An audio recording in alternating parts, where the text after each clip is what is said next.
For pneumococcal.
All right, kids, let's do it live on a Tuesday edition. Cleveland Browns Daily, Merely Bo, Great Z. You and I were doing a little scientific experiment. Hit it. All right, hey, now you're up. You're good. Yeah. So it's the connector that had gone south. Yeah, so it's the headphone. So we were sorting this out. We couldn't tell if it was headset, was it the wire, where was the problem? So we went back to I guess what is now probably like second grade science for you and I. It was probably like sixth grade science. Yeah. And we sorted it out. We isolated the variables. We had to control a variable, and then we have sussed out the problem, which is great. So you think, Uno, I need a new connector. We just got a bunch in. I can't hear you. There you 'cause my go. headphones don't He work. got a bunch in. He's going to help you out. All right, beautiful. Uno. I always Thank have you. a backup headset or earpiece and connector with me at all Don't times. you worry about it. Listen, right now we're in the land of pure joy over here. We've got Wow, here we go. it's These are amazing. brand I feel new. like I've been robbed of. Here we go. Now we got the Browns are back, getting Oh, it here done. you go. Just try this one on Which just to see. just for Before you fun? try that one, just try that one because this is my extra. I just am curious if it's also pristine in its quality and character. Boy, it sure is. It's ready to go. Yeah. Boy, it sure is. So that was it. So you had a faulty connector on the headset. We figured it out, and problems are solved. Are you good with that one now? Oh, baby. I'm living You're the dream. back. I got to turn this down, in fact, because it's actually back, baby. working again. Yeah. Hey. There you hey, go. There you Uno. go. I There got he a is. problem solver, and his name is Uno. Uno, solving problems. Solving problems. Good job to you, buddy. He looks good today. Look He at him. He's does. got the old school hoodie on. I like it. Boy, does he. A fresh helmet or a relatively fresh helmet on you? Relatively fresh. Yeah, Good looking helmet the last on you. week. Yeah, looks good. It's a Looks nice good. looking helmet. The I will tell you that the there was no joy in Mudville this morning Why? at the home. So this started last night. So We have had, tons of joy here. We had the practice, and so we were coming home from practice. NBC went first, and Beamsy went second. We were headed home around 7:30, and it was snowing rigorously. Yeah. And it was slippery. Yeah. It was icy. Yeah. It was dicey. All of it. I had been steadfast post school for them. You're not having a snow day. Just forget it. It's not happening. Yeah, and no. then as coming out of practice, I thought, it's in play. It's in play because it was coming down at a rate that was going to stack. And I don't know what it's like for you, but we have significantly more than this. Yeah. where I Oh, am. yeah. Way, Probably, way I'd say more. 5 to 6. Yeah. Yep. Yeah. It's a nice, fluffy blanket. It's gorgeous. Beautiful. Yeah. So fantastic. at the time that they went to bed, in their little minds was snow day. We're getting it. And apparently they were following some app. There's an app that they follow at school that's like the percentage of snow day. Are you aware of this? Uno, jump to the mic. I feel like he's No. aware of this. Yeah, so in my middle school, high school years, we used to do this. I have no idea the actual validity of the website Okay. and the app, but we used to try it all the time and pretend like it was going to work. That it was gonna every work. day the next day, yeah. Yeah. So apparently, according to this app, there's like an 80-some% chance yesterday that they were going to have a snow day today. So today is NBC's birthday. Happy birthday, NBC. Turns Happy 12. birthday, So there you NBC. go. Yep. Very good job out of him. El Boods was yesterday. And El Boods. That's 14. That's right. They stack. I forgot about that. 14. Unbelievable. 12 and 14 for the Unreal. yeah, there you go. Yeah, it's my last year of no teen. Yep. One more year of it, and Yep. then it's going to come quick, as you know. So he was thinking, boy, birthday, snow day, win, right? So usually you get a call from the superintendent like 5 o'clock in the morning, like the Yeah, automated you get a call. voicemail. Yeah, for sure. So I get up. There's no voicemail. My wife's like, do they have snow day? No snow day. None. Beamsy took it as if someone had kidnapped and stolen Buddy Garrity. He was a broken man at breakfast. He's sitting. This is it. I got a hood on today. He's like this at breakfast. Like this. Arms crossed, head down, hoodie. I said, what do you want for breakfast? I don't care. I said, well, you got to eat. By the way, Cereal, I guess. Hold on. Hold on. we're going cereal. on Christmas break in like Oh, I know. Cereal, I guess. What kind? I don't care. I said, fine. I said, what is your problem? He goes, it should have been a snow day. I said, dude, you're going today. You watched The Grinch yesterday. You're going today. You're going tomorrow. Then you're done for 2.5 weeks. You're not. It's nothing. nothing. That's a nothing sandwich. I don't care. There's too much snow. It should have been a snow day. He was sourpussed all morning.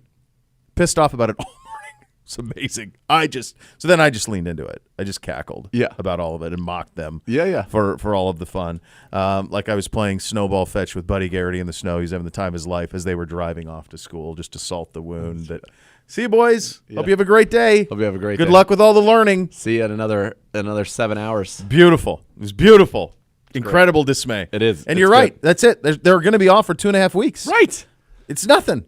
My kids are already in the Dominican Republic.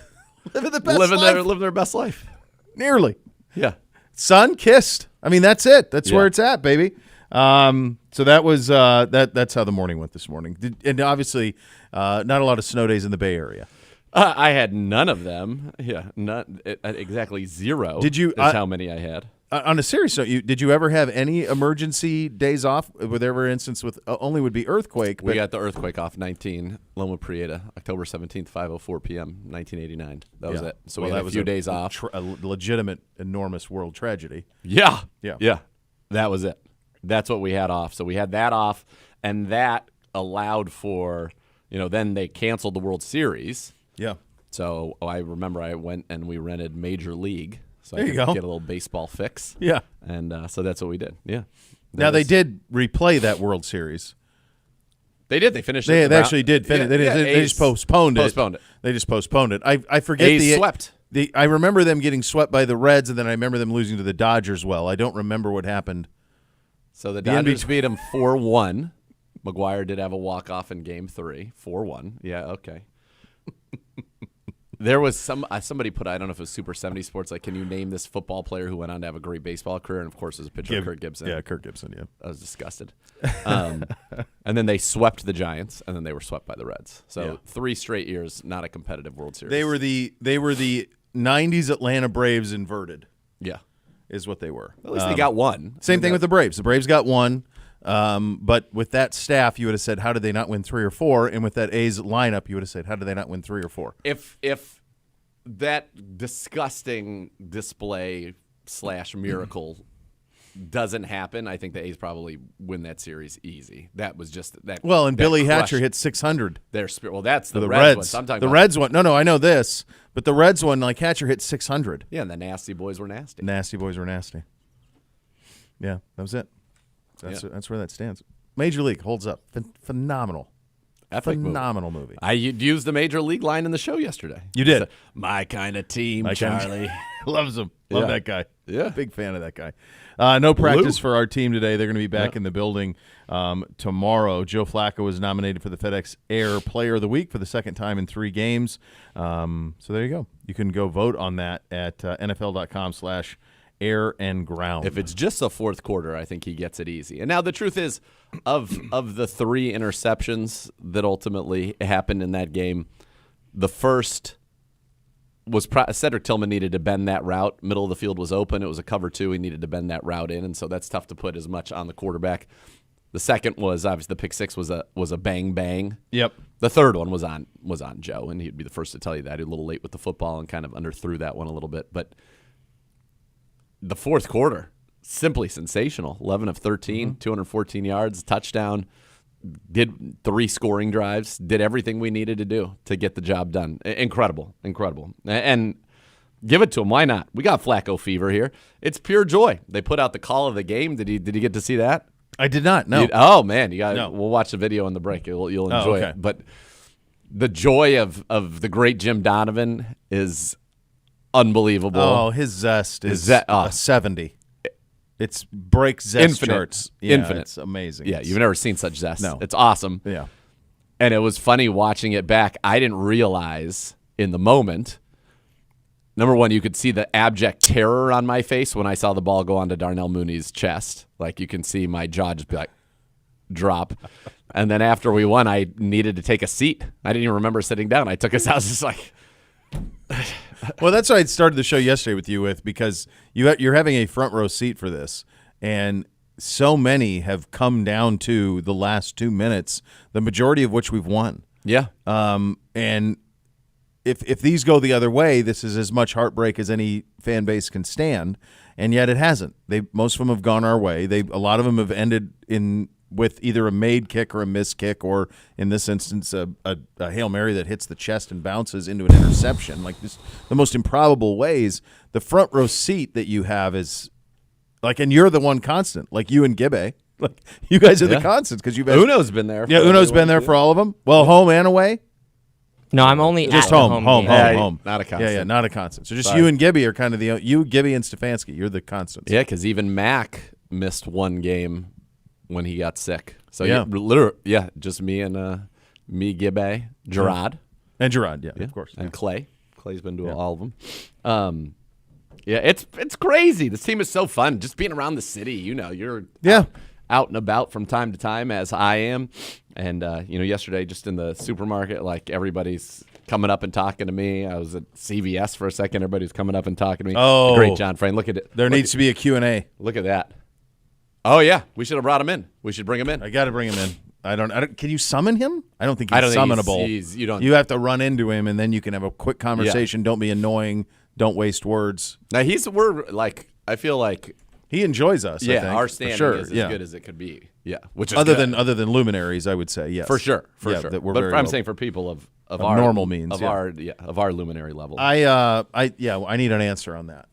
Because what happened yesterday? There were two things that I wanted when I leave, and that's one of them. You got the Come Give on, knows. get him on the mic. Let's go. Can we? It's not for air. Oh, sad. Not for air. All right, well, we'll try to talk through it. How could it not be for air? I don't know. It was an emphatic not for air from Gibby on that. Oh man. What'd you make of last night? So I watched some of it. Here's my thing, and maybe The scores got robbed. for sure. I mean, you're That's sitting fine. there We're fine. cruising. I know, Winning- but it's winning 17 and week. Winning 13. week. Like, come on. Yeah. Come on. Get a stop, Philly. Well, and we had like the benefit of a better score than what it ultimately was by the time it kicked because of Geno Smith not playing. Right. So you felt like you'd already kind of won on Yep. that regard, and then you don't, and they lose outright. Two things. One, I understand that it is done because of the West Coast, but these games need to start at 7:30. Yeah. I would be very curious to know what the rating patterns are, even on the East Coast or anybody who's in the Eastern time zone. Like, how many people actually stick with an entire Monday night football game? How many people stick with like an entire Sunday night football game after you're waiting all night for Sunday night? Like 7:30 would have been be perfect. Game be over by 10:30, fine, Yeah, right. easy. Yeah. But You these could games even are do- going into the 11:30, 12. You and could even go, if you went 8 sharp, like kick at 8.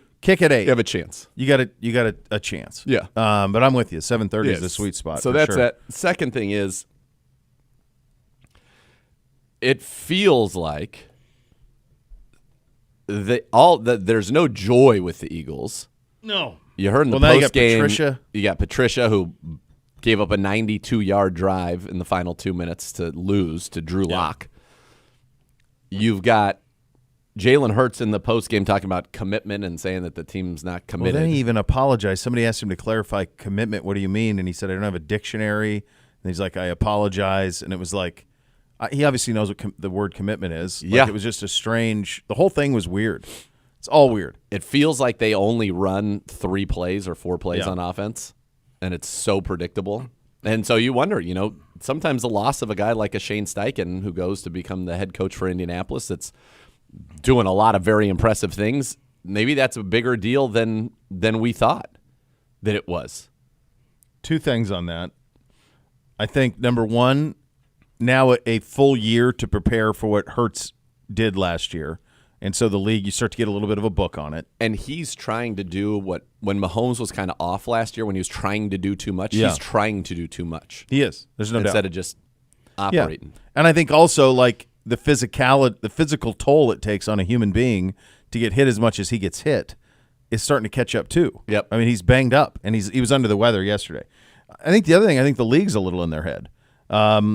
Kelsey got hit on moving his head on a tush push in the third to fourth quarter. It was fourth quarter, where they're set up to run a tush push. It's 3rd and 1, and they're going to run it, and they hit him with the 5-yard penalty for the moving the ball, moving the You know head when they were thing. like inside the 5-yard line? No. They were like they were in like the 20. Oh, they got him in the first half as So well. then they got him twice. First half, they So were. I missed the beginning of it. So I watched halfway through the second quarter on. First half, they were 3rd and 1 at like the 3.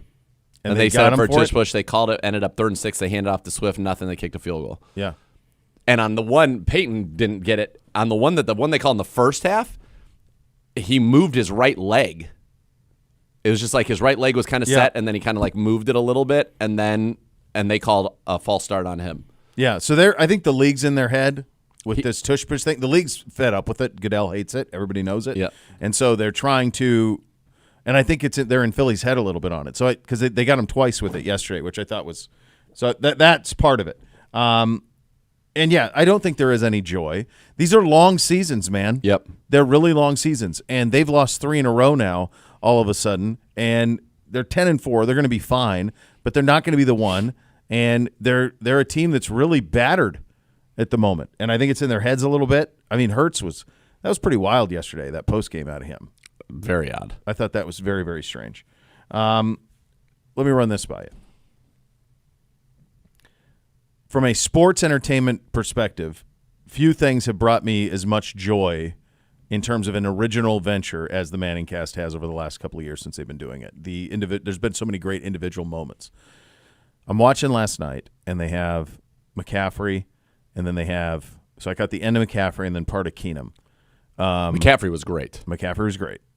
I watched all of McCaffrey. He was very good. Very and good. all of Keenum. I watched the first half. Yeah. I think as is currently constructed, it's cooked. They cannot wait to go back to the same jokes. They can't wait to do the Peyton has a big head joke. They always have a graphic for it. Like, you don't need any of it. Yeah. You've done it. Just You've talk ball. The best is you've just beaten talk it ball. you've beaten the horse dead 100 times over. We get it. And Eli, by the way, he's just not funny. Peyton's funny. He's clever. Eli is not, and it's awkward. Did you see when It's they so awkward. first brought Keenum on? Yes. And he's like, well, you're supposed to be Kevin Hart, but he canceled at the last minute, so it's you. So do you care if I ask you the picture? Ask you the question? No, I that missed was this. ask. What? Okay. So he brings. Who does, Eli or Peyton? So Eli and Peyton come back. They bring in Case Keenum. Okay. Eli says, you weren't supposed to be here. You know that. This was supposed to be Kevin Hart, but he canceled at the last second, and so we're happy to bring in. We were able to get Case Keenum here, a good buddy who's a quarterback. He goes, Case, because this happened at the last second, do you mind if I just ask you the question I was going to ask Kevin Hart, because I haven't prepared anything for you? And Case is like, okay. He asks him a question. Kevin, what was it like when you ran into Peyton on vacation in somewhere in the Caribbean? I think it was. You guys played football together, and then they show a picture of Peyton, his kids, Yeah. and Kevin Hart. Yeah. And he said, well, I heard that you guys had a great time, everything except for Peyton yelling at all the kids who ran the wrong routes. And Keenum is kind of like, what? And he's like, well, yeah, it was a good time, but, I wish Peyton wasn't. And he said, I wasn't tall enough to catch any of the passes. He goes, I'm trying to answer like Kevin Hart. And so Peyton was, yelling at everybody, So he but did we the still best had a he good could time. with nonsense. Yeah. And I'm like, What are we doing? what are we doing? Yeah, that's bad. That's bad ball, man. It's And bad it would ball. even be annoying to me if I was Case Keenum being like, Yeah. Like, come on. you I guys just won a called game. me. I'm doing you a favor. You called me. I don't need to be doing this. Right. And now you're asking me a question about a legitimate story that happened with Kevin Hart on a vacation. Which, by the way, they've had Kevin Hart on before, and they've done that bit before about Kevin being the same height as the kids. Yeah. They've done that bit. The last time he was on, they did that bit. So it's just gotten stale. And I think what they really just need is, if they're going to do it and it's really going to be serious, the two of them need to be in the same place, and they need to have a moderator who gets them in and out of stuff, or just let Peyton do all of that. Yeah. Because he can do it. He can do him, it. Him just do all of it and get rid of the cue cards and the questions and the nonsense. No cue And cards. just talk ball. Just talk Stop ball. the questions, the pre-canned stuff. It's all Like they had some It's good cooked. moments with McCaffrey where they showed him flopping and they had him go through that, Yeah. and they did some stuff with his workouts. But McCaffrey was very good, and it was crazy. McCaffrey knew what the plays the Eagles were running basically every time that they was were running a wild, play. wasn't it? How Yeah. he like, called it out beforehand. it was crazy. But I mean, he's a running back for the Niners, so he's not even really watching their offensive tape. No. As much as the other team, the defense certainly would have been. You think he 'cause they can win played the him. MVP? Yes, I think he can too. yes. Are we gonna talk any Rashard Mendenhall? Can we? I don't think so. That's a slippery slope. It is. I know some people have. I've seen some A people lot do of people it. have. Thank God to save us. Wow. Look at this. Is that Look at this. Like, are those jeans or is that a custom? denim? I can't tell. It looks That's like a. it's, If it is, that's awful tight in the seat. I mean, is that a? Jeez, he's just peacocking everywhere. I mean, the jacket. The jacket's stunning, but it and looked the like cut on denim. it did, but it was cut like almost like suit pants. Like That's custom. that was baby. that was a. I mean, it was basically made for his body. It appeared. I think that's probably accurate. Is the way that went, and it's a Unbelievable. gorgeous blue, just a gorgeous blue. Incredible. I was just curious as we were talking to the McCaffrey because we had talked about him for a second. Yeah, he definitely just statistically MVP. where he's at. All right, so he's 1292, 5.3 a carry, and he's 13 touchdowns on the ground, and then through the air he's 508 and another 7. So he's 20 touchdowns and he's Roughly 1,800 yards. Yep. Yeah, 1,800 yards of total offense. with 3 games to go. So he's going to be yeah, over so he's going to be 2020. 2020. Yeah, I think he is. I think that there's no question Brock Purdy is, and I think that if ultimately the Bills make a run, I think that Josh Allen's in the conversation, and I think Lamar Jackson. I think those There's are kind one of other guy that I think could do it. Tyreek. Yeah. So they've got the Cowboys this week. Here's the thing, If he though. plays, What's because it's different when he plays and when he's not. Although Waddle got a lot of his food last week. What I was going to say is it was interesting to see Waddle in the Tyreek Hill role Yeah. last week. All of a sudden, was a stud. Yeah, yeah, So he can do it too. yeah. So does that make now Tyreek Hill accounts for the highest percentage of his team's receiving yards of anybody in the National Football League? He's obviously very, very good, but it just kind of it begs the question just a little bit, of that. I think had that game not happened like that, maybe it helps his case even more. Is what I guess I'm trying to say. I think the fact that you throw Waddle into the Tyreek Hill role, Yeah. they roll still, and Tyreek and Waddle has what did he have, 6 for 150 and a touchdown? It just makes it look a little like, oh, maybe there are other people who are capable of these things. I got there we go. Here's the internet. Here we go. Let me pull this up. So Waddle, they win 30-0 without him. Mm-hmm. Whereas Lamar comes out, obviously that's a big thing. I think McCaffrey goes out. That's obviously a big thing. And Waddle, Tua was 21 of 24 for 224 and a touchdown. Waddle, 9 targets, 8 catches, 142 and a touchdown. I mean, He's a beast. and nobody else on the team had more than 32 yards receiving. Yeah. So I don't know. I definitely think that he has an opportunity. I definitely think he has an opportunity. I mean, you're going to get a showcase this week because the Niners get the Ravens. So if Lamar can win in San Francisco, it's at San Francisco. If he can win in San Francisco, Yep. then I think he rocket ships to the top of the class. Yes. If he does that, I don't think for that sure. they're ready to give it to Purdy.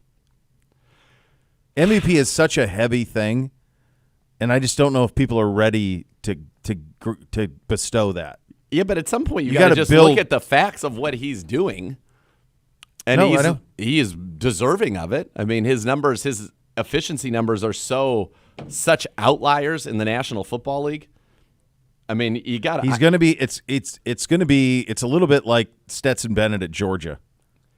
And Stetson Bennett was really good, and and by the way, Stetson Bennett, diminishing him. I don't think it is at all.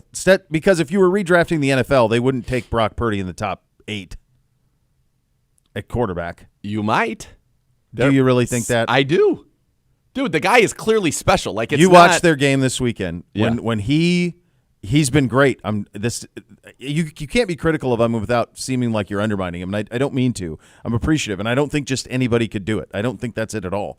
But I will say that when you watch, if you look at the touchdowns that they scored against Arizona, there's one where McCaffrey falls down, Yes. has time to get up and score. There's another one he hits Debo on the sideline. There isn't anybody in the screen, But there are There's nobody plenty there. of And tight so that- window throws he makes. Right, but they have so much talent, and they have a genius play caller, and so that does take a little bit away from it.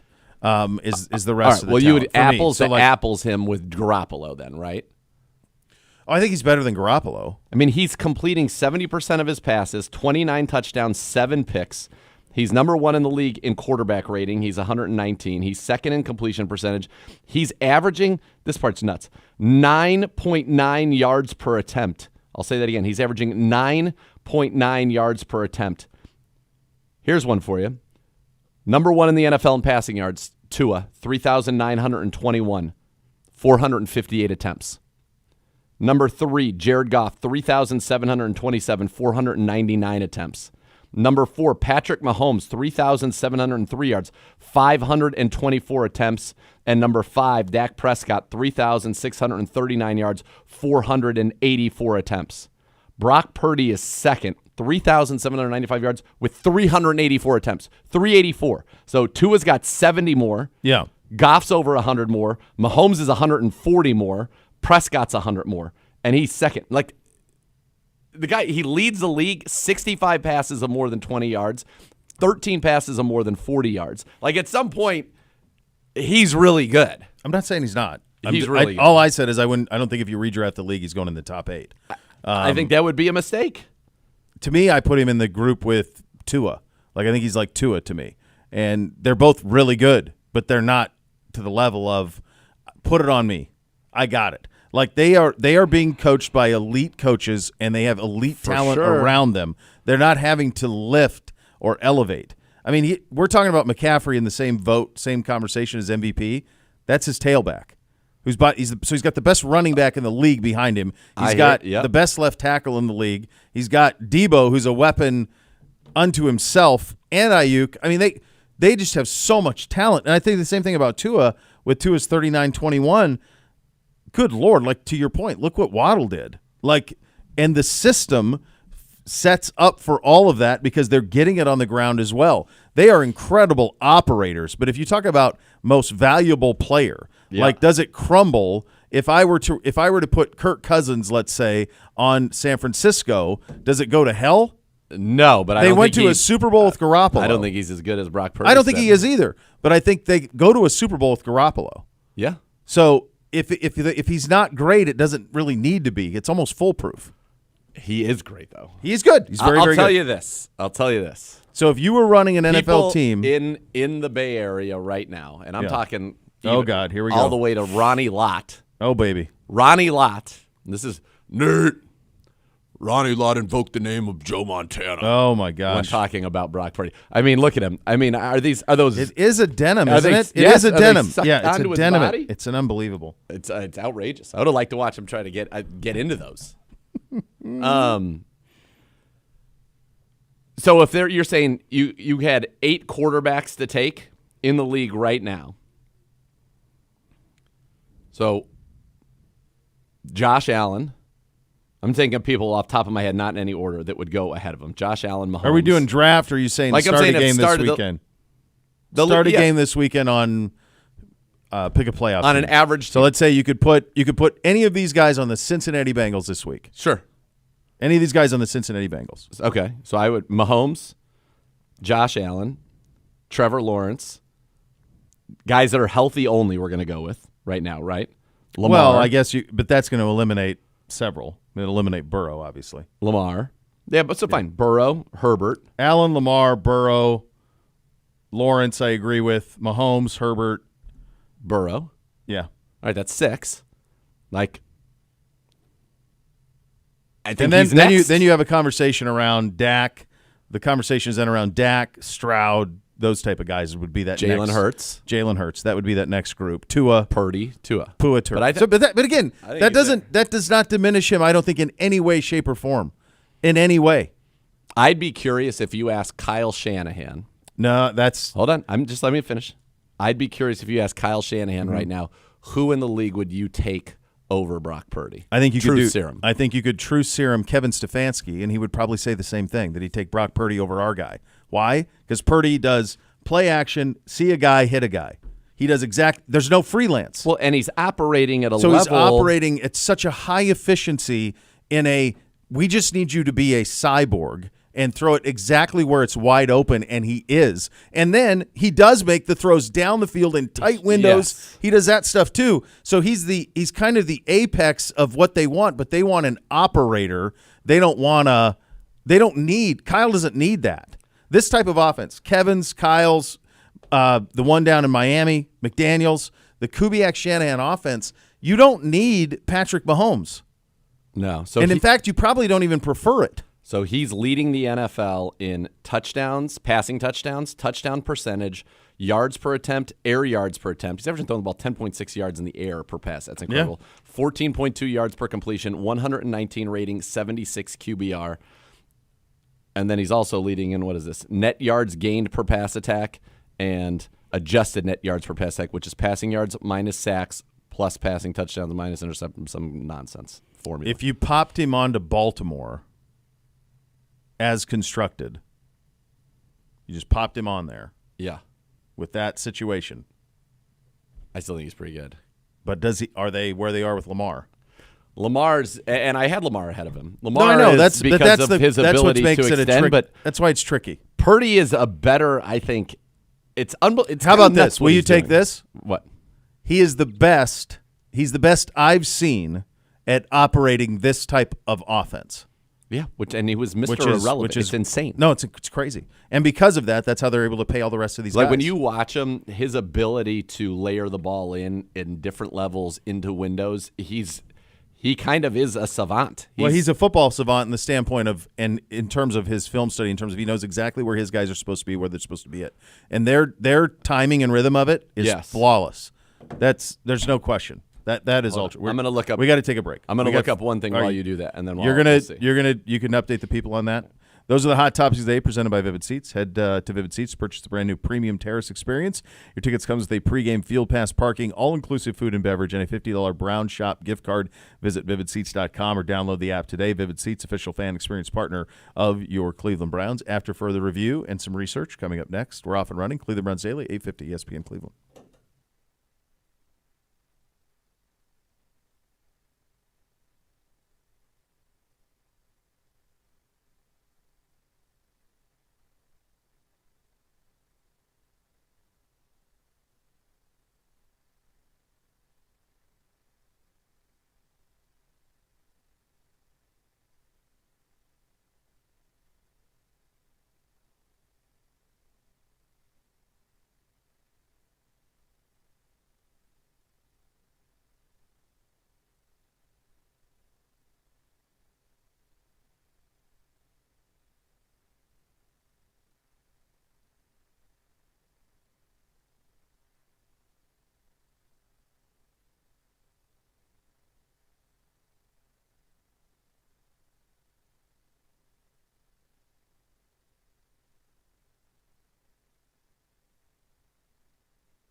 Cleveland Browns Daily, brought to you by Ballybet, now live in Ohio on 850 ESPN Cleveland.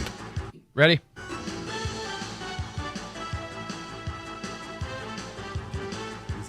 One sec.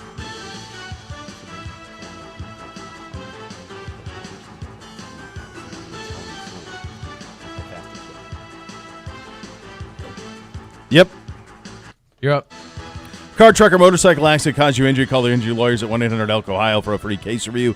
Elk & Elk's a proud partner of your Cleveland Browns. You had some stats on Purdy. One thing you wanted to look up? Yeah, so I was curious. We talk about the scheme and all of that, and one of the benefits of that scheme is an incredible ground game, which you mentioned, and then the play action that would come off of it. And so I looked. What was Brock Purdy off of play action? Well, he leads the NFL with a rating of 149.9 off of play action. So I said, okay, well, that's interesting. What about just straight drop back passing? And wouldn't you know, on straight dropbacks, no play action, nobody has thrown for more yards, and nobody has a higher rating than Brock Purdy. So he has been the most efficient and effective quarterback in the NFL with play action. He's also been the most efficient and effective quarterback in the NFL without play action, which leads me to believe he's playing the best quarterback in the NFL. If you're talking straight drop back, you can perform at that level. That's pretty incredible. And not only that, he has the highest big-time throw percentage of any quarterback without play action. So the way that they chart those, tight window, down the field, high degree of difficulty throws, he has the highest percentage of those throws on straight drop back passing of any quarterback in the NFL. He's been great. I mean, it's pretty good. He has been. All right, after further review, 4 things that stood out to you. Let's start on the offensive side of the ball, Dr. Z. After further review. I already did this yesterday. Oh, baby. Hey, you ready? You ready? How about that? What a treat. All right, number one, you got to start with Joe Flacco. And we talked about it. I went through those interceptions. The first one, Cedric Tillman's got to bend that route around the hook defender because the middle of the field was open. So that wasn't necessarily on him. But Joe Flacco, when he got hot, his ability to deliver the ball down the field, you got to give Kevin Stefanski a lot of credit, as I talked about, with the creative protections, using David Njoku on the front side, pulling the backside guard to give some run action to the look, but also to seal the edges and allow a double team down by James Hudson, not putting him on an island, was incredible, and it set up for those big plays. But Flacco's touchdown to David Njoku, as good a play as you'll see on that one. Brisker was completely covering him, but Brisker had his back to Joe Flacco, and Flacco recognized that, threw it right over his helmet, got the touchdown. The ball in the hole shot that he hit, watching it, we did it, and you guys got to watch X's and Joe's this week. We break that play down with Joe Thomas. It's unbelievable where he was able to fit that ball. The window for that football was the size of the football, and he was able to hit it and get it done. So, incredible job by Joe Flacco. What a fourth quarter, what a performance, what a win, and what a great story it's been. Flacco fever, baby. It's real. Get some. Number 2. After further review. It takes everybody, right? And how about Marquise Goodwin? Marquise Goodwin came into this game with 3 catches for 10 yards on the season. He finally hit that vertical shot, 57 yards. And yes, you guys have all seen that play. Great route, great throw, all of it. But then what I would invite you to do, those of you who are watching the tape, this is why it's called After Further Review.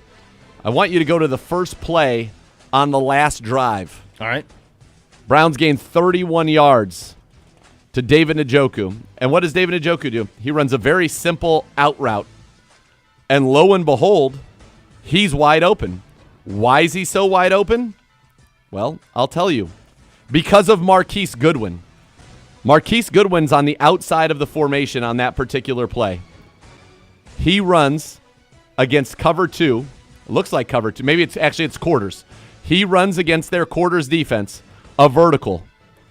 And because he runs that vertical, he pulls not one but 2 Bears defenders with him, the corner and the safety. Why? Because he had just hit them over the top for 57 yards. What does that leave? A void for David Njoku. Pretty good void. 2 guys there, void, catch, turn up field, and is able to get 15 yards after the catch because he was so wide open because of what Marquise Goodwin did. So he played a big role in this win for the Cleveland Browns. Number 3. After further review. The Chief, man.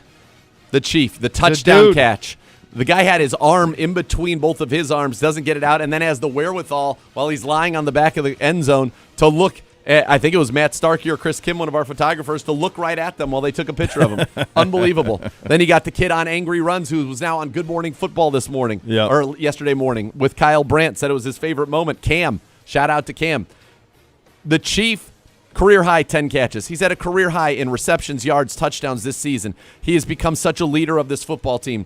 And then you go back and you watch the touchdown to Amari Cooper. What do you see? David Njoku one-on-one blocking a defensive end, waiting for Michael Dunn to come over and set up that double team. What do you see on the long one to Marquise Goodwin? David Njoku blocking a defensive end one-on-one, buying time for Joe Flacco.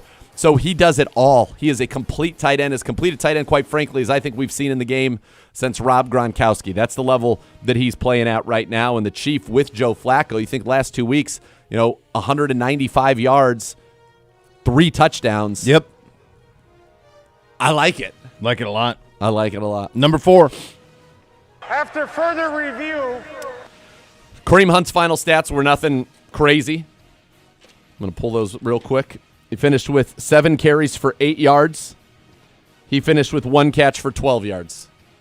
But his 2-play sequence really kind of got things going, and it was the 2 plays that led right directly to, there was 1 catch to Njoku in between, to Amari Cooper's touchdown, and that was on a 3rd and 1.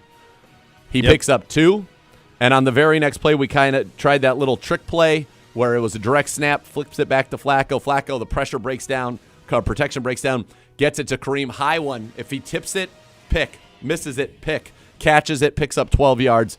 Huge plays under the circumstances there by Kareem Hunt. To the defense we go. Number 1. after further review, It doesn't show up in the stat sheet as sacks, but you heard Kevin Stefanski's defensive Myles Garrett. I'm going to offer defensive Myles and Zadarius Smith together. They had 18 pressures, according to Pro Football Focus. 18 pressures. And the fact that none of them resulted in a sack is almost a statistical anomaly. They really were great on the edges for the Cleveland Browns. So shout out to Myles and to Zadarius.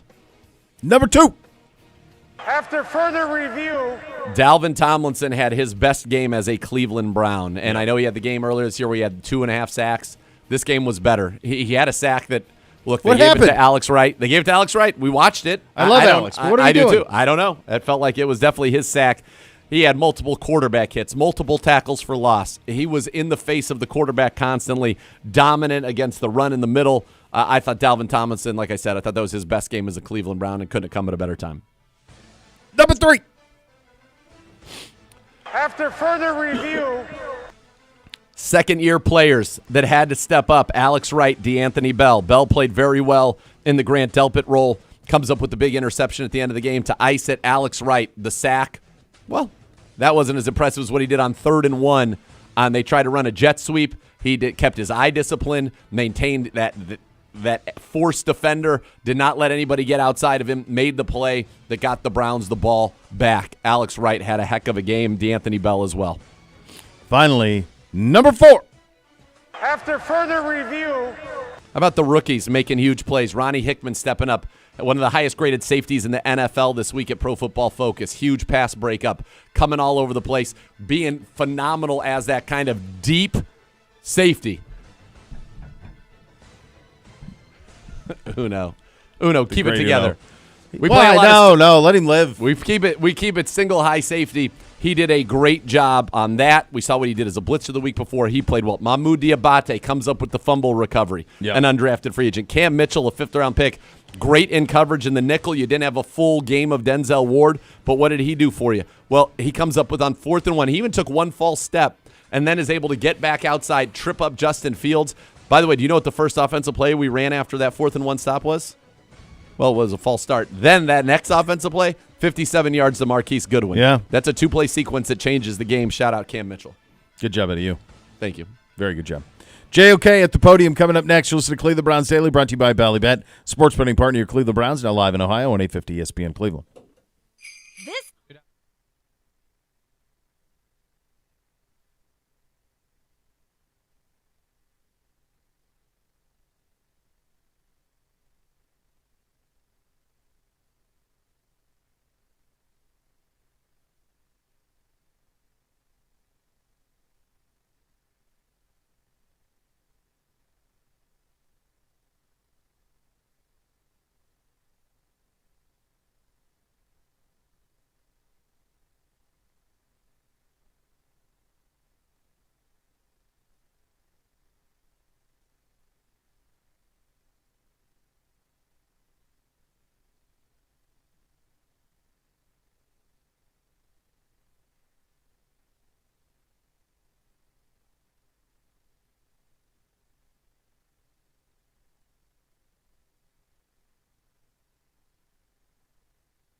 We're ready.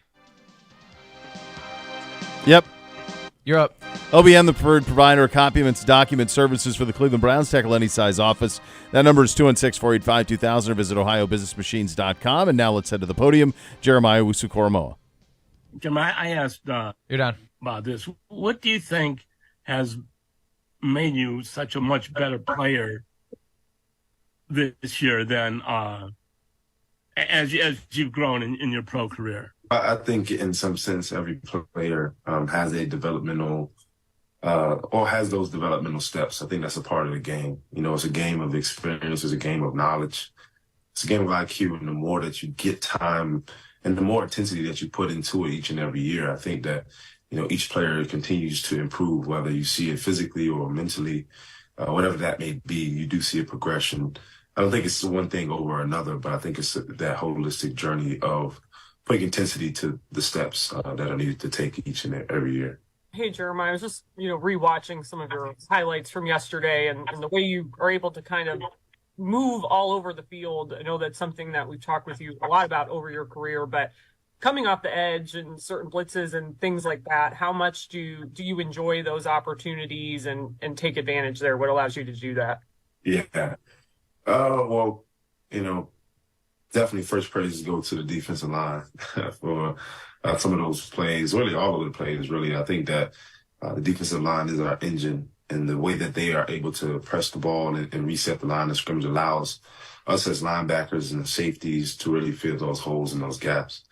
Not only that, but praise is due to Coach Schwartz for putting us in the right positions.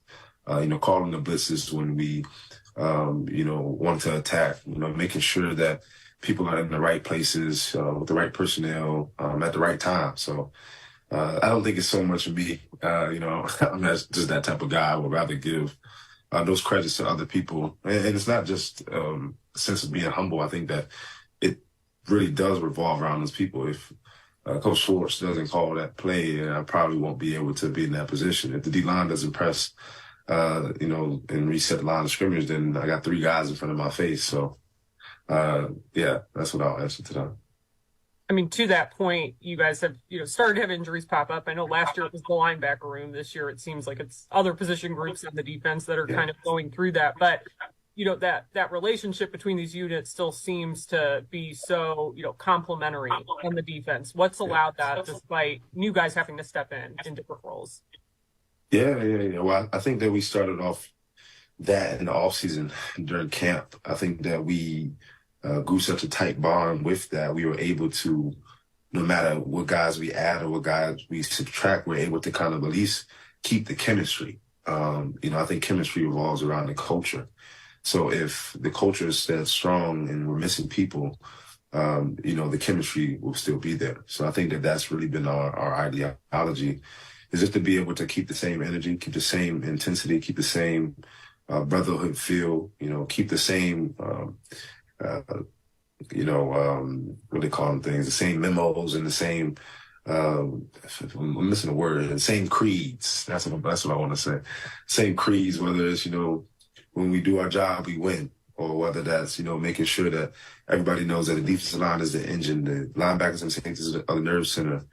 So we have just a lot of different sayings that we say that build into the culture, right? Team is very important, right? So I think once those things are consistent, we can subtract people all day and it'll look similar. Jay, okay. We just talked to Kevin Stefanski, and he was saying, he went on a soapbox about how great Miles is. Said that he believes that Miles is the NFL Defensive Player of the Year, and it's not even close. So my question to you is, what do you think of that? What's it like playing with Miles? How high does he set the bar for you guys, and just how good is he? Yeah, well, again, it's not even just Miles' performance. It's, if you ever played like 2K, I actually haven't played a video game in a long time, but I remember like when I did play, they had this feature for a player. It was called like Anchor. And I think that Miles is more of the anchor for our defense. He has the performance, he has the mentality, he has the speeches. He's more of an anchor. So when he's out there, the chemistry is that, okay, Miles is out here, he may make a play. Let me make sure that I make my play when it's called. And I think that that's kind of what we really revolved around is that type of leadership, people that are anchors, people that give us energy while we're out there. As you see, I haven't seen a defense this year that celebrates as much as us. And I think that's because of those anchors, those people that's out there that's want to just make a play so that, we all can celebrate. Those people that, that you can count on to help you up off the ground. I think that those are the things that make a great team ultimately. Hey, Jeremiah, how proud are you of the defense for giving the offense a chance to rally yesterday, right? It could have gotten away from you guys, but you guys kept getting stops to allow the offense to come back. Yeah, well, we didn't play our best game yesterday. Of course, we really wanted to get that red zone stop after, I think, the first one. But nevertheless, I think that the defense thrives on those opportunities to be able to kind of like give our offense an opportunity, not even our offense, but give our just organization.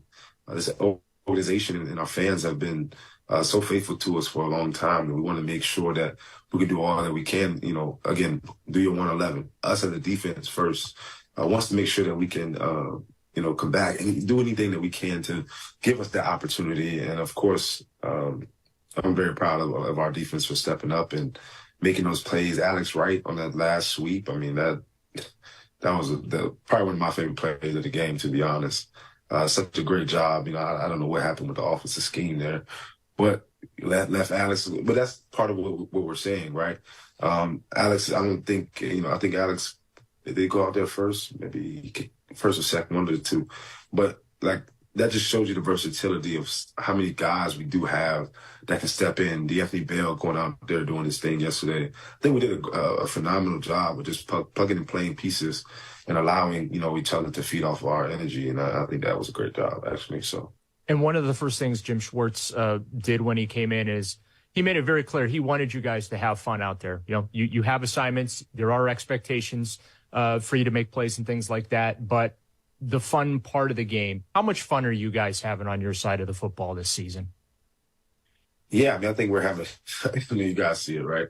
I think that we're having a good amount of fun just in reference to making that an emphasis. Like, imagine going out there and it's like, we huddle up and it's like, all right, who's going to get the first? Or when whoever get the first, play, we're going to just run over there and everybody jump. And to see that on film as an opponent, I mean, that has to look like 15 guys on the field, 13 guys on the field, just being able to see a bunch of people flying around, doing front flips and stuff, and that's just a part of the game. I think that's a piece that is really untapped, at least consistently. I guess it's something that we would almost really want to work on even in the fourth quarter. Sometimes in the fourth quarter, we kind of get a little tired a bit, and it seems like, it's not as much energy as the first. I think that is what makes great teams. And as you see, this game, we kept that celebration going on in the fourth quarter and being able to really finish out the game strong. So yeah. You're up. All right, that's JOK at the podium. He should be a Pro Bowler. Pro Bowl.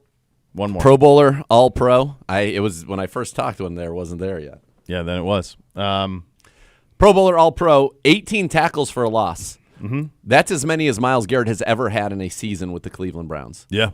He is 4 short of Jamir Miller's franchise record of 22 with 3 games to go. Yep. He is playing and making plays, and the headiness to add on blitz the way that he is and create big plays when he was assigned the running back, and as soon as you see the running back block, you go add on. He's making unbelievable plays. JOK, he wasn't in the after further review because we praised him so much yesterday, but he is this defense, Myles, for sure. JOK, I think for sure. MJ Emerson, I think for sure. Denzel. Yep. I think you got at least 4 Pro Bowlers on this defense. I would agree with you. At least. Yeah. All right, coming up next, One Thought. Dan Orlovsky going to join us coming up at 2:30. You listen to Cleveland Browns Daily on 850 ESPN Cleveland. Hi, this is... You're Don Stacking.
Cleaners take care of your laundry and dry cleaning needs this holiday season. Enjoy $10 off 40 or more all month long with that code Browns10. Exclusions do apply. Visit locally owned and operated Tide Cleaners in the greater Cleveland area and make the most of your holidays. Time for one thought for every Week 15 game. Hello, Gibby. Gentlemen. Hello, Dr. Z. Yo, real Pleasant quick. Tuesday. Real quick, Gibby. Real Real quick, quick. Gibby. I invite everybody at our next commercial break, because Yeah. you're locked in here to incredible content like that, the Gibby Cam. Gibby Cam with Uno. Gibby dressed up again. Yes, he's looking good. Look at how fresh the It's helmet a holiday is on Gibby. Festivus today. Slick Willie. Yeah. Uno looking good. He's all Yeah, relatively Uno's new looking helmet. Uno's invited today too. Yeah. What's today? We got a little Christmas party for the department. Thanks for the invite. Appreciate it. Nice. It's I been guess rescheduled. soon enough this won't even bug me because I won't be here and it'll be fine. So it's fine. Nobody One wants last to hear slight. it. Nobody One likes last it. slight. You have coaching Nobody- yeah. obligations. First of all, yeah, Slight. because You're you're on interested in boards, doing this like, at 4 in the afternoon. There's no way Yeah. you were even coming Get anywhere. out of here. Yeah.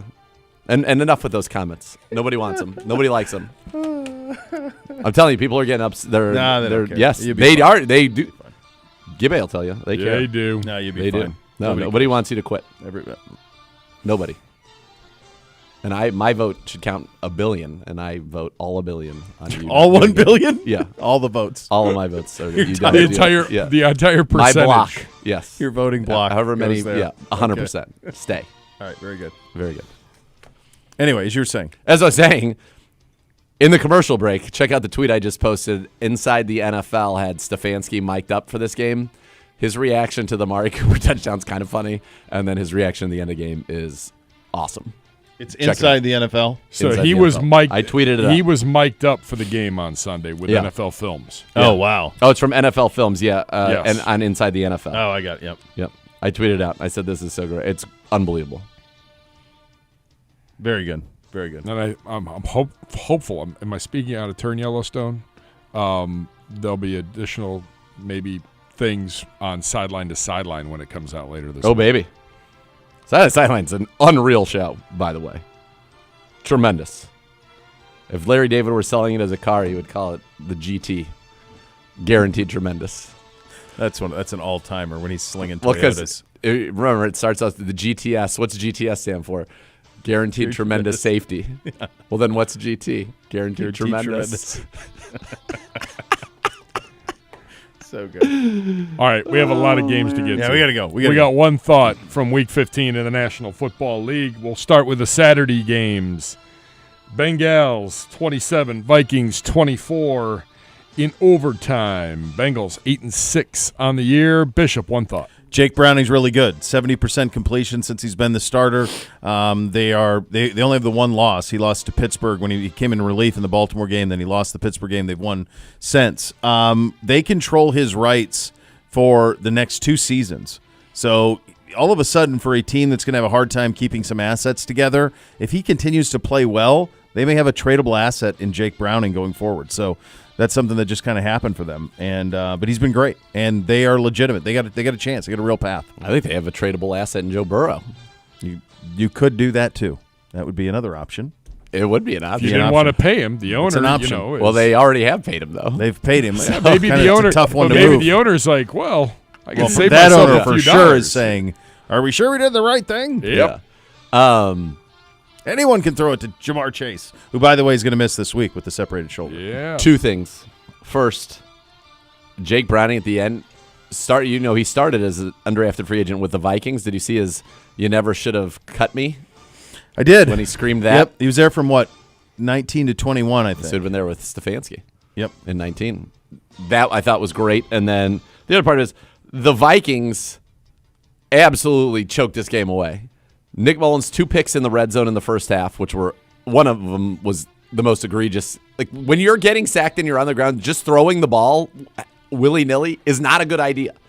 And he threw it right into the face mask of B.J. Hill, who was able to catch the ball lying on his back. Fortunately, Darnell Mooney could not do the same. So I loved what I saw from Browning. Vikings choked this one away. And here's the other thing.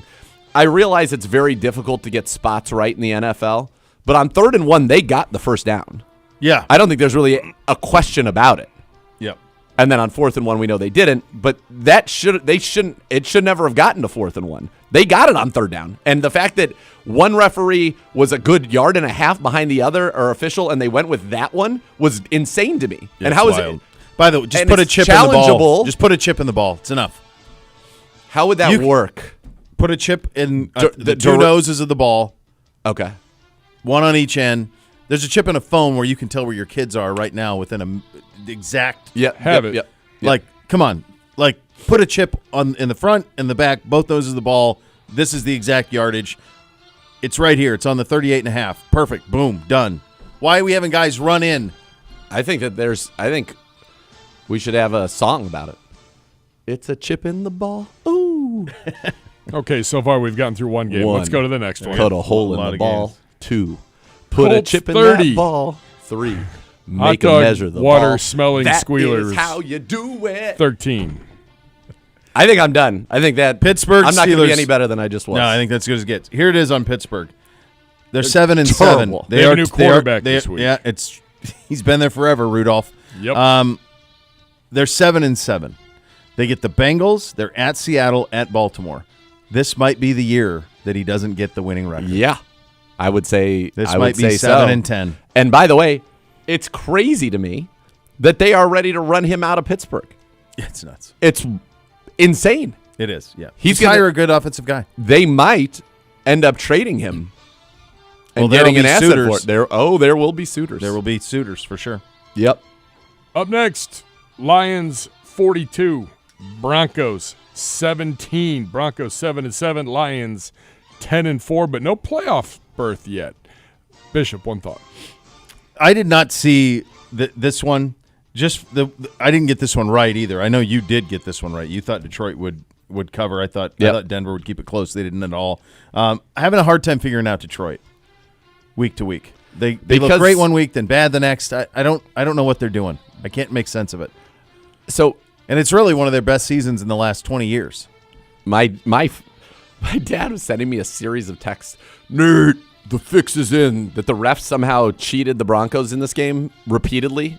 I'm like, but they won 42-17. Care? Yeah, it's a beatdown too. It was like so why even would if you give them 3 touchdowns, Right. they still lose. Yeah. Like 42-17 is a beating. Sure.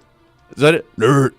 I don't know. So I didn't know about that one. Look, the Lions are Conspiracy Pedro. Oh, he loves it. It's a big conspiracy, Oh, Pedro. boy, is he.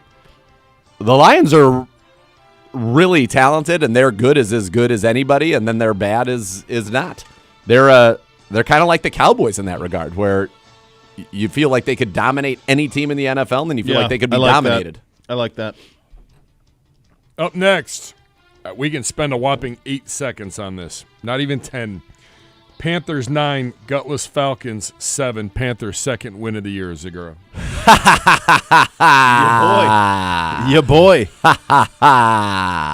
Boy, they suck. You could get tickets for 45 cents if I'm for sure. correct on that. Yeah, on yeah. Sunday. Oh, It you're was- back it to was rainy and Heineke. gross. Trade for Justin Fields. Yeah. Get a new coach, and let's have some fun down there because you've got Fields, Ton of Bijan, weapons. Algier, Pitts, Drake London. Like Go live. That should be fun. Yep. Maybe Monken can go be the head coach down there. He'd be great there. Huh? I think I'm I onto like something. it. I like it. Maybe Plus I- popular down there from the Georgia days. Maybe after my Be chip an in the easy ball sell. song, I still have some good things to do. Yeah. Todd Monken out of the division, away from the Ravens To Atlanta. We like him. We love him. I And love back it. in Georgia. Dirty right? Bird uniforms, bring him back. Bring Nobody him back. loses. By the way, Nana votes 1 trillion for you to stay. She 1 has a trillion? trillion votes. She has a trillion votes in her block. That's right. It's a big block for Nana. Well, it feels like nobody's usurping the power of our combined blocks. That's a lot of blocks. Up next, the Battle of the Bays. Tampa Bay 34 behind a record day from one Baker Mayfield. Green Bay 20. Bishop, one thought. There are 2 players to ever have a perfectly rated game at Lambeau Field. One is Aaron Rodgers. The other is Baker Mayfield. 22 of 28, Certainly wasn't on 380, Christmas Day a 4 couple years touchdowns, no picks. He was flawless. Bake can do this. Yes. He can do this. He's got this in him to do it. He was sensational. And I think the Packers, the last 2 weeks, are the most disappointed I've ever been in a team that I stake my reputation on. They beat the Chargers when they had Herbert. They beat the Lions on Thanksgiving. Then they beat the Chiefs. And all they had in front of them were the Giants and Bucks, for God's sakes. And they lost them both. Both. Bad. Bad ball. Bad. I thought they had turned a corner. Not. Bad ball. Yeah. By the way, congrats to Baker. They look like they're going to win that division. Seems like it. There's plenty of football left. He was great. He was great. He was awesome. When I was there on Christmas, I think he had 4 picks. Correct. Yeah. This time 4 touchdowns. Better. Yep. Next, I have exercised. Dolphins the 30, demons. Jets 0. I don't even know if the Jets are going to come on that Thursday night game. I don't know if they'll No, even I would show up. like them not to. You think about it. It's Christmas Just take week. the day off. Yeah, They're they might just eliminated say from we're the good. playoffs. Rodgers is not playing. Duh. Gibba. Yep. They might not even make them. Be like, take the dub. We're done. You got Zach Wilson's mom saying he's playing through concussions now. Like with an extreme Like close-up. his mom's friend Counter or Gamma. dating or Yeah, mom? it's a tight shot. Very tight shot. Bit of a tight shot. Tight shot. Okay. Next, Saints keeping pace with the Tampa Bay Buccaneers. They go to 7-7. They down the Giants 24-6. Is DeVito, is he in concussion protocol? No, he's back in. All right. Dayball said he's starting him. Oh, So he they're should. 7-7. All right, so the Saints have won 2 in a row after losing 3 straight. Their last 3 are at Rams, at Bucks, and against Falcons. So this division will be decided in the last 2 weeks. Because they'll lose the Rams. At Ramit, they'll lose. Saints will. Likely. And then That it'll game be- against the Bucks. and will be- they're at Bucks, and then they get Falcons. and at the home. Bucks play Indy. I'll tell you right now. I want to say. The Tampa Bay Bucks sitting at 7-7 on the season right now, first in the South with the tiebreakers. They go Jacksonville at home, Oh, Jacksonville. That's then who it is, Saints Jacksonville. at home, and It then is. at Panthers. So they're going to So win the they're last gonna one. win the last one. So they Next 2 games. Christmas Eve against the Jaguars, who are playing for a ton Playing because for a ton. they're in a tie with the Colts Their and QBs in the concussion protocol. and they're in a tie with the Colts and the Texans in the Yes. South. Colts play the Falcons. So AFC South, NFC South, some matchups Yeah. there. I feel kind of like Florio has something to do with this. But have you heard all the stuff that's happening now with DeVito? And you hate to see it. He went to this pizzeria every Tuesday for $10,000, and then now he wants $20,000, so they wouldn't have him. Oh no, he's trying to capitalize financially. Doubled his rates. Yeah. Reminds me of I know somebody who backed Wyndham Clark before anybody knew who Wyndham Clark was. And he wins the U.S. Open and is like, yeah, that deal was no good. I need more. Oh, that's sad. No, you got to reward the people that were there before you were Yeah, anything. come on. So that made me sad. And then the other You're thing still Tommy was DeVito, and you're still Wyndham Clark. Chill out. he apparently got very upset with the Giants' social media team and said, I just want to play quarterback enough with the Italian stuff. They wanted to do some Sopranos bit. Yeah. And he'd had it. He's had enough. He feels like he leaned into it a lot. He did, and I think maybe the Florio got to him. Maybe it was the CBD Florio interview. got to him. Could have been. Yeah. Up next. Didn't affect his agent though. I didn't want this to happen, but yet I wanted it to happen because it's called karma for Yes, stealing the uniform. They need the uniforms back. Texans 19, Titans 16 in an overtime thriller. I love Vrabel, but Vrabel came out in a Bum Phillips cowboy hat. Yes, he did.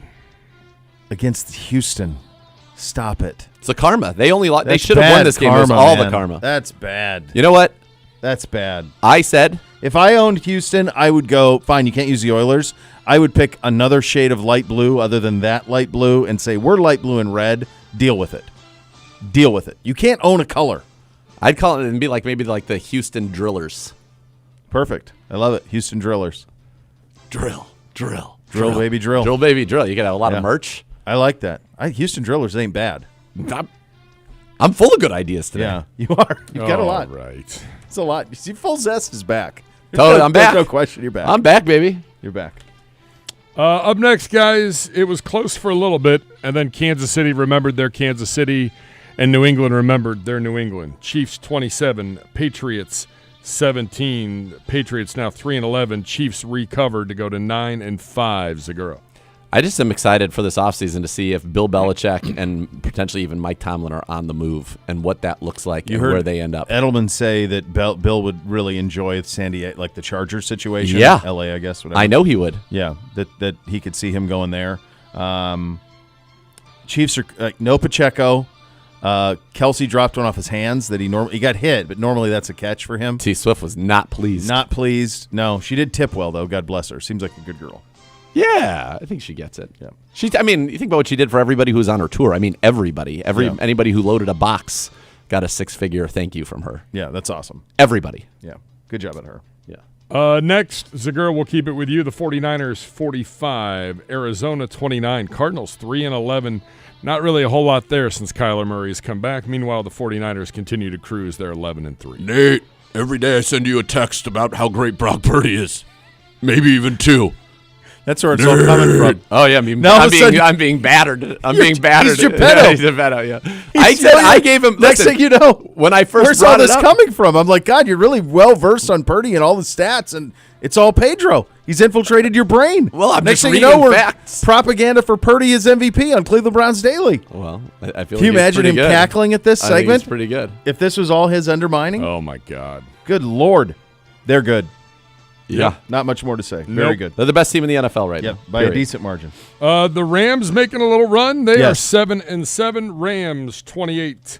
Commies 10. Commies 4-10 on the year, Bishop. I think you and I got all of the afternoon games right and the evening game right on Sunday. did. They were all pretty straightforward. Rams will be a problem in the NFC in the postseason. They're dangerous with Kupp and Nakua and Williams back. Stafford's confident. They could be dicey for some teams. We saw it firsthand. Cooper Cup's back. Back-to-back weeks over 100. Yeah, they're back. Touchdown. They are back. By the way, I don't know if you've looked at your mentions on social, but people are very. I think the voting block is coming in my favor. That it's time to shut it down. Leave on a high note. Nope, I haven't seen It's a that. magical season. Let's shut it down I now. have not seen any of that. Yeah.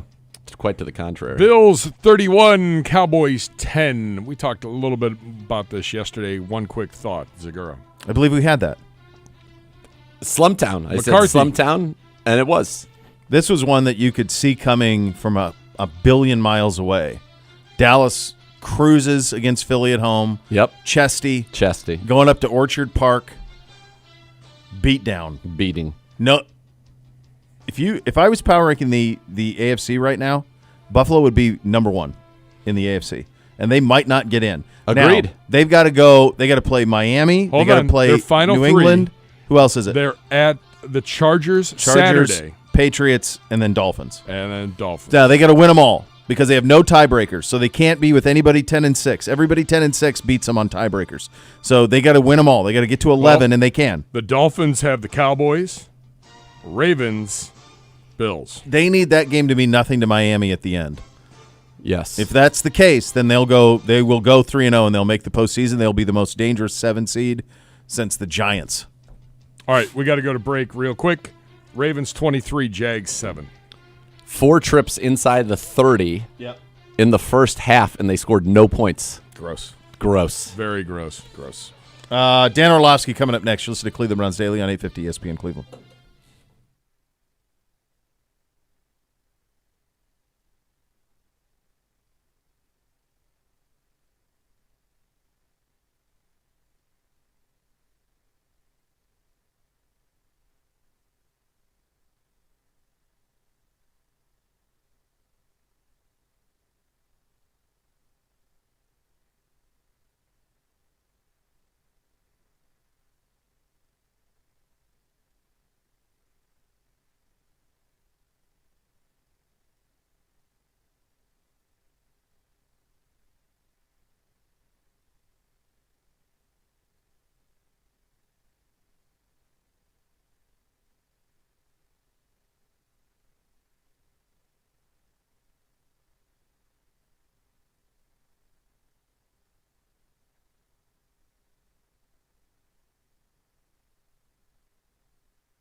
on 850 ESPN Cleveland.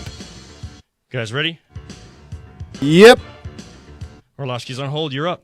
The Rolling Stones Hackney Diamonds Tour will be at Cleveland Browns Stadium on Saturday, June 15th. Tickets on sale now. Visit clevelandbrownsstadium.com/Rolling Stones for more information. And now we head out on the Twisted Tea Hotline. Conversation with our old buddy, NFL analyst, NFL Live host on ESPN. He's a great Dan Orlovsky joining us there. Dan, thank you so much for taking the time. We are 9-5 with 4 different quarterbacks. There's a lot of smoke and mirrors and a great defense. We're close to the situation. You're at 30,000 feet. What are the Browns doing that you like so much, and how have they been able to get to this 9-5 mark? Yeah, really good coaching. Great to be with you guys again. Really good coach. I think Kevin should be very, very much so near or at the top of the Coach of the Year list. I think, once some of the injuries started to happen, and specifically, the tackles start to go down, you start to figure out, all right, what can we not do? How can we not stress these players to, put them in places where they're not going to be able to play well, and that just has this butterfly effect throughout the game that we're going to struggle with. So I think, number one, he's done a fantastic job of building in completion plays on early downs. Hey, the worst case scenario is for us to get into 3rd and 7 plus. How do we not do that? All right, so in 1st and 2nd downs, I got to make sure that I'm calling completion plays specifically for Joe, that he knows why I'm calling it. So they've called, I think 4 or 5 times last week, they called what we call spot, which is sometimes it was Njoku, sometimes it was Coop, just starting at a wide receiver type of alignment, run inside, sit down 5 yards, Joe throw me the ball with a little bit of a swing or a flat route. Joe gets it out. 2, I think the stick concept, just calling a couple double outs just to get completions. And I think Joe's done a really good job of knowing, all right, he's calling this to just get that completion. And that's allowed for some shots down the field. And they've done a nice job of, when they're calling those shots, of moving Joe a little bit off the launch point, and him obviously making some big time throws. And so I think it's become like a very good understanding of how to make sure that they're not stressing those tackles the most. When you mentioned how they not stress the tackles, and Dan, it's great to talk to you, man. Great to have you back on the program. You highlighted some of the things. You look at the 2 shot plays that we hit, and they use kind of a creative blocking concept where you have Chief on the front side handling the end, and then you pull the guard, Michael Dunn from the backside, create kind of a double team and move the pocket that way. Yep. What's the thought behind that? And obviously, when you see something like that, what's that tell you about what Bill Callahan and Kevin Stefanski are cooking up? Yeah, I think number one, it's numbers. We want to take a shot. And we want to be able to push the football down the field, but we can't just hold up with 5 or 6. So let's do 7. Maybe we need to do 8 with it. And so, when you keep a guy on the front side, Njoku, okay, so he's helping that front side tackle, and then you pull the backside guard, that's creating another body on the front side, and you move Joe that way. You've basically created a 4 or 5 man surface for 3 guys. And that backside defender, while you sit there and say, well, does that leave, a vacancy or a weakness backside? No. One, because when you have that many bodies front side, you always teach a guy to have eyes backside as a help defender or a help guy off of an issue. 2, you've moved Joe away from that area. Yep. So that defender has to go further naturally. And I think those are just real. And this, like, for the average fan, it might not come across as that big a deal. But when you only get to call 5 or 6 shots a game, and to win, you got to hit 2 or 3 of them, they're huge, huge details. And I think Kevin's just done a really good job, and Callahan have just done a really good job of figuring out, how they can pull it off. And again, credit has to be given to Joe as well, because Joe, I think they've got a really good understanding. Like, he's willing and able, and Joe's made some of the throws that are necessary. How absurd was the throw to Amari Cooper? You know what? In our group chat, so our NFL Live group chat, because I think Mina just wrote Joe, Joe, all capital letters with like exclamation point. And I wrote, that's an FU kind of throw. I think and this isn't said in a bad way, Joe has accomplished so much in his career. Yep. And he's achieved so much you can have a little bit more freedom making that throw, screw it. I'm going to rip this throw, and something bad happens. Obviously, something bad happens, but I'm believing in myself enough, and I'm at an age and accomplishment where I'm not necessarily worried about the bad that can happen. It was when you freeze frame it, and right as Coop is crossing that second level defender. Yep. And if you just froze it and you said, what color jersey you think catches this one? There's no way you would choose the Browns guy. Yep. Yeah, it's that he and Kevin see it the same too, don't they, Dan? In terms of the way that these games are being called, it's crazy. I mean, the guy's on the couch and he comes in here, and now you're in a situation where you're the 5 seed as it stands right now. Maybe you can have some damage once you get in, but his play is an enormous part of that. Did you know he still had that in him? And in terms of the marriage with him and Kevin, what are you seeing there? No, I didn't know. I mean, you always know Joe could throw. You always knew that. You have no idea how much does he want to play, because then you sit here and you watch what's happening and you go, how did someone else not sign him sooner? Obviously there's a lot of conversation around the New York Jets this year. How did the Jets not, it's wild. Go out and at least, so, I think Joe's going to be 60 and being able to throw still. He's that physically talented as a thrower of the football. Obviously, the pass that he has in this type of scheme, with Cougs and his days in Baltimore, helped Joe. And I think that, Kevin has got a great understanding, and so does Joe, of them seeing, okay, like even his interceptions, I think, one of them is a little bit of miscommunication between him and Tillman on, are you bending he or needed not? to bend But it in. Yep. I think they got a really good understanding of how great the defense is, and that they don't have to try to do too much, but they can still be aggressive, and let's get games to fourth quarter, and let's figure out when and if it gets there, where and how they pick their shots, and where they try to take advantage of the football game and try. It's almost like a golf tournament. You're not going to win it in the first quarter, but you could lose it. And they're doing a good job of making sure that they're just not losing the games early on. And the defense is obviously playing fantastic football. Dan, is David Njoku playing like the most complete tight end in the game? And the reason, what I mean by that is obviously, he's set career highs and everything catching. You saw the touchdown, saw the catch on 3rd and 15 and on that final drive. But then you watch the 2 shot plays and he's blocking a defensive end one-on-one until the guy comes around and gets help. Has he become, a superstar before our very eyes? Definitely one of the best and most complete tight ends in football. I think you still put George Kittle probably at the top of that list when it comes to most complete. Yep. But the fact that Njoku has become that, I find it a little bit interesting, and maybe I haven't paid attention like to David in a finite fashion, but I kind of had him thought of as more as a pass catcher coming out of school. He was. And I think over he's really grown into just this, like in your words, just a complete tight end. And this offense is paramount to have that player, for the offense to be what it was intended to be. All of these offenses that come from that tree, the Shanahan tree, they all have a tight end that can do it all. And if you do, the offense goes to a different tier. And I think the fact that David has made himself into a legitimate blocker, made himself into a guy that can legitimately be a part of, movement and or pass protection schemes, and also still a viable pass catching threat, it's a testament to him and his development for sure. Talking to the great Dan Orlovsky, ESPN NFL analyst, NFL Live host. Dan, we don't hear Kevin Stefanski as he did yesterday very often get on his stump for a player, but he got on a stump for Myles Garrett yesterday. Myles has been bothered by the lack of holding calls that he feels aren't being called against him. The sack numbers, hasn't had a sack in 4 games, first time in his career that's been the case, but the dominance is there. What do you see from Myles this year, his candidacy for Defensive Player of the Year, and in bigger picture with this defense, because for the large part we've been mostly healthy on that side of the ball. What are you seeing about what Schwartz has done with this defense?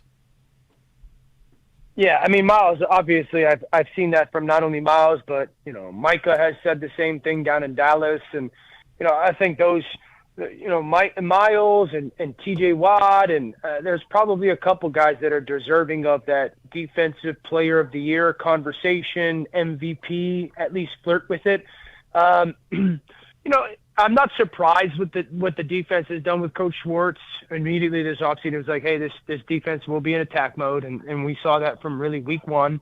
A ton of tight man coverage. They have the people to do it. I think the young corners have, Newsome has no question come along. They've even used him as a pressure guy. Denzel's one of the best man corners in all the ball. Jock is playing off of his rocker, man. He has been awesome as an off-ball guy. I think the only way that this defense get caught sometimes is if you get them into those man-beating concepts and you get picks and rubs and running away from them, because they're playing so much of it.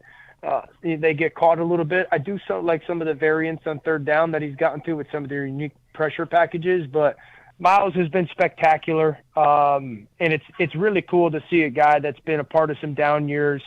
I always like seeing that. Guys who are part of down years but hang in there and reap the benefits of some success. In your mind, is this AFC kind of wide open? It almost feels like watching it. The Browns obviously have some magic with them right now, but the Bills might be the most dangerous team in the conference, and they have a hard road to get in. Ravens have played well, but certainly are beatable. The Browns beat them earlier this year. The Chiefs don't look like the Chiefs quite of old. What do you kind of make of this AFC picture as we head towards the playoffs with a big group at 8-6, but really kind of, I think, a little bit of chaos at the top?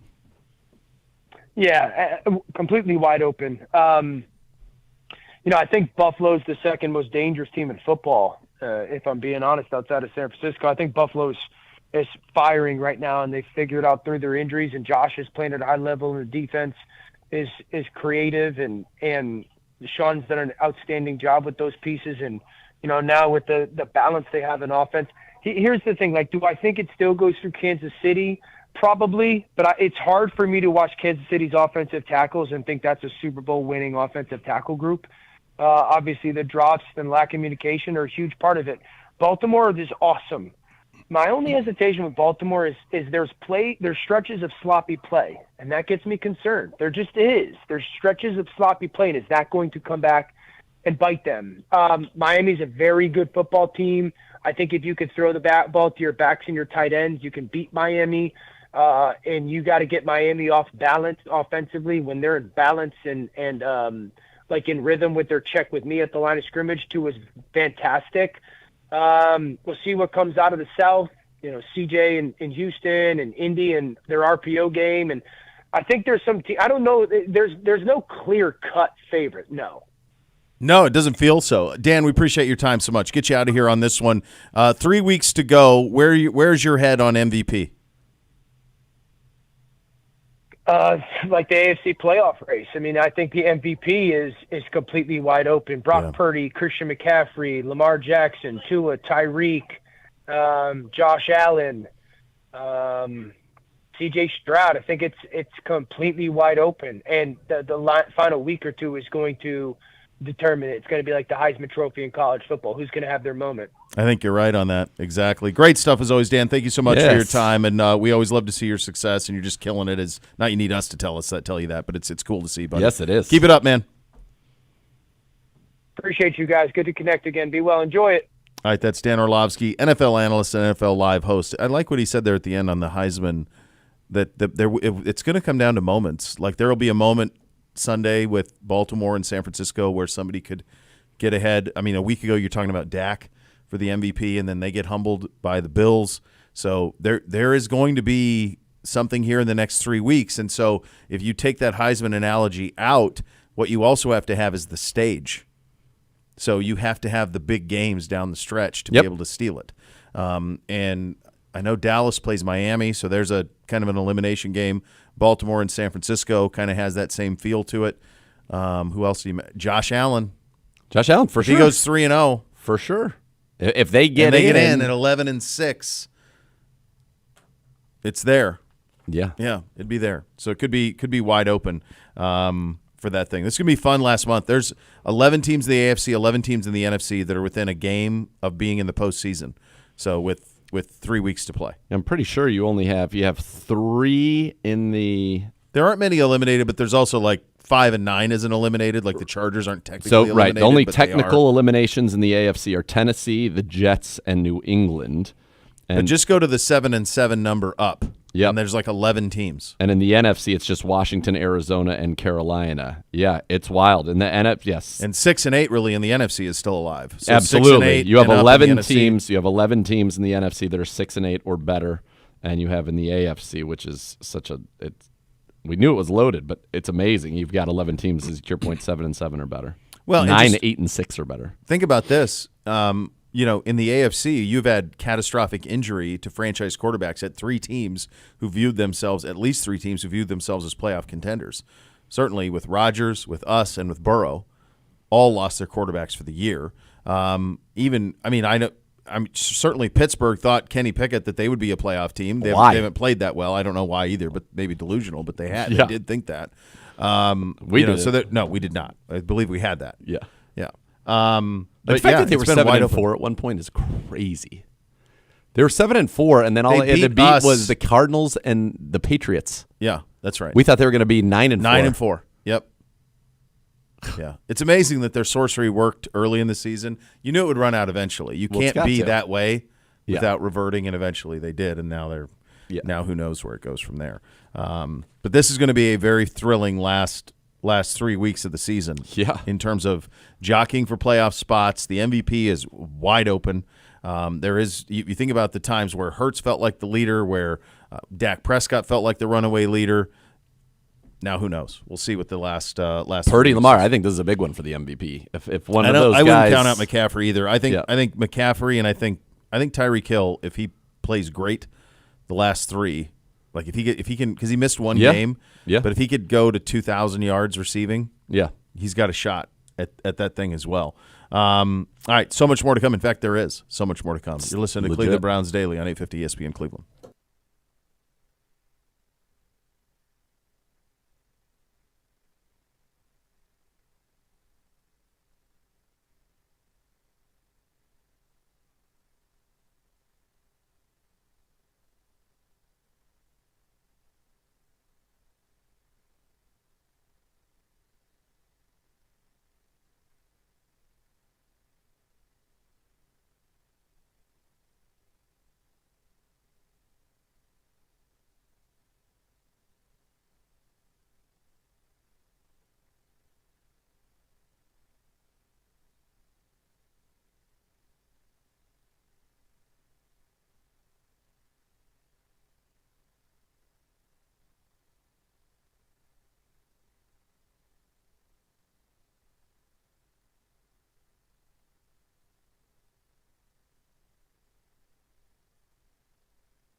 Aaron Rodgers on McAfee. He's 100% not fully medically cleared as of now. It's probably more realistic another 3 to 4 weeks. His season is over. He basically confirms it. You don't say. You don't say. Yeah. There were a couple other takeaways. One, go ahead, give he it. said, I trying to owe distract. it, and I want to play 2 years with this organization. Yeah, he said this next year would not be his last year. Yeah. He then also proceeded to be the biggest cheerleader for the coaching staff and front office. And obviously, Yeah. I would assume his opinion will matter. Yeah, I feel like they gave him keys to the kingdom. Here's the thing. Which you would do. Anybody would do that. Number one, the issue you could have with that front office right now, as you look at the league and look at what's going on, is that you just didn't call Joe Flacco as soon as he went down and say, all right, Joe, we're going to run with you, and we're probably going to be a playoff team. What's our ceiling? I don't know. But at least we'll get there. Garrett Wilson will be happy. You're going to throw some picks, but you're going to make some big-time throws, and we're going to win some games. That's, to me, the biggest issue with it. The fact that once they went and they said, we're not doing anything, and the whole season's in the hands of Zach Wilson, Trevor Siemian, Tim Boyle. Yeah, nonsense. 2 minutes. Once you do that, like, you can't judge a team that's playing with bottom 3 quarterback play. Like, they're not going to win in the NFL today. Not going to happen. So I think Saleh, look, coming out of Hard Knocks. Oh, yeah. You love Saleh, the buy-in. They all loved him. They still played good D, which is what he's really there for. They've still been an excellent defense. I don't see why you would change anything there. I mean, the only issue you'd have as an owner was why did we not be more aggressive to pursue a competent starter? Unless he said no. He went down. Unless he said, I'm coming back. And you're like, well, wait, what are you talking about? Like, you tore your Achilles. What are you kidding? Well, right. Like, overruled. Yes. It felt, and it was obvious on Hard Knocks. And I think it's obvious with everything that's happened this year that Woody Johnson said, here are the keys. Agreed. Whatever you want, you can have. From a roster, the way we handle our personnel in the season, all of it. Whatever Agreed. you want, you 1 can minute, have. 1 minute. And he gave it to him. Yeah, Randall. Right, exactly. So he did all of those things, and it extended even to the way they would handle his injury, I guess. which is crazy. I mean, just the notion that he would go out there and walk around and throw the ball like you tear an Achilles, dude. That's it. Yeah. Like if Kobe's coming back, not coming from an Achilles, like it takes a year. Like that's his. It is what it is. All right, there you go. Coming back tomorrow with 30. a First Friday edition of the program. The next level is coming up next. Thanks for listening. Cleveland Browns Daily, 850 ESPN Cleveland. Guys are down. Thank you so much. Thanks, Kev. You've been listening to Cleveland.